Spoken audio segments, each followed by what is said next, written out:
With an update, I will obviously refer you to the Department of War. Suffice it to say that our objectives remain as they've been identified from the beginning and by the President laid out clearly yesterday. Iran can never have a nuclear weapon, and we will now not allow Iran to hide behind the immunity of a massive short-term ballistic missile inventory or the ability to make them or launch them. And so CENTCOM, in a joint operations, is carrying out a systematic destruction of their missile belt, destruction of their launchers, and destruction of their ability to make these, as well as the destruction of their Navy. From what I've been told by the Department of War, everything is on or ahead of schedule and proceeding on these objectives. We have every confidence in the world that these objectives will be achieved. The U.S. was forced to strike because of an impending Israeli action? No, well, two things I would say. Number one is, no matter what, ultimately this operation needed to happen. That's the question of why now. But this operation needed to happen, because Iran in about a year or a year and a half would cross the line of immunity, meaning they would have so many short-range missiles, so many drones, that no one could do anything about it because they could hold the whole world hostage. Look at the damage they're doing now. And this is a weakened Iran.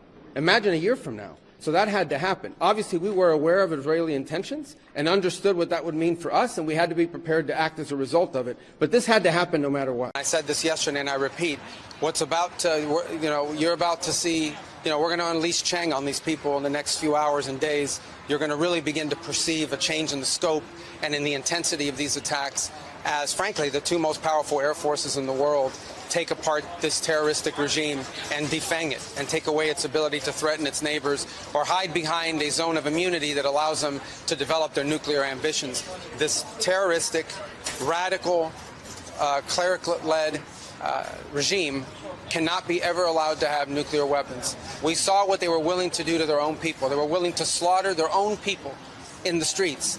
Imagine what they would do to us. Imagine what they would do to others. Under President Trump, that will never, ever happen. There's a general question of why the president gave the green light, and then there's a question of why did it have to happen this weekend? Are you saying it had to happen this weekend because of that Israeli action? No, this weekend presented a unique opportunity to take joint action against this threat. And we wanted this to have maximum success. We want this operation to be successful at achieving its objectives.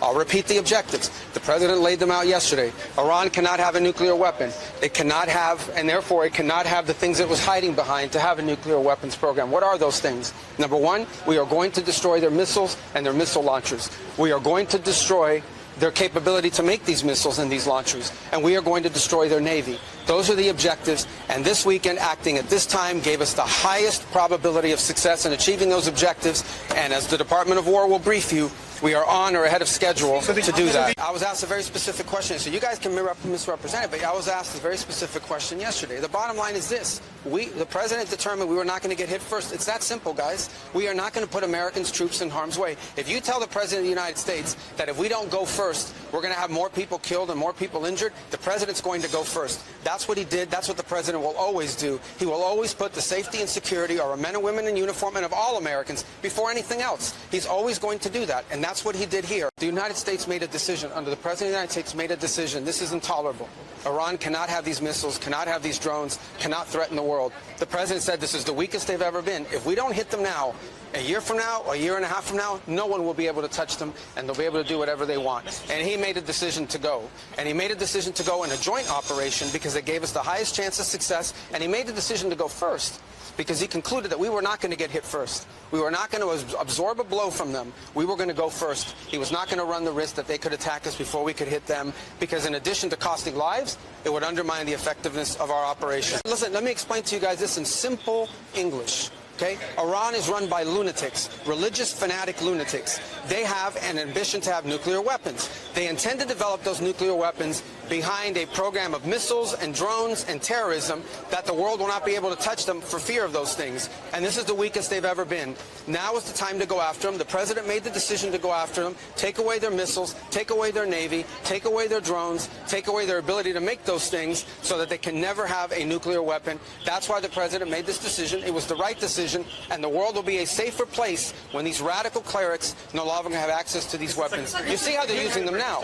Imagine how they would use them a year from now if they had more of these. I would argue that this threat from Iran, they are hiding behind these missiles and hiding behind these drones. They wanted to reach a point where you couldn't touch them, and then they could do whatever the hell they wanted with their nuclear program. And there is no way in the world that this terroristic regime was going to get nuclear weapons, not under Donald Trump's watch. So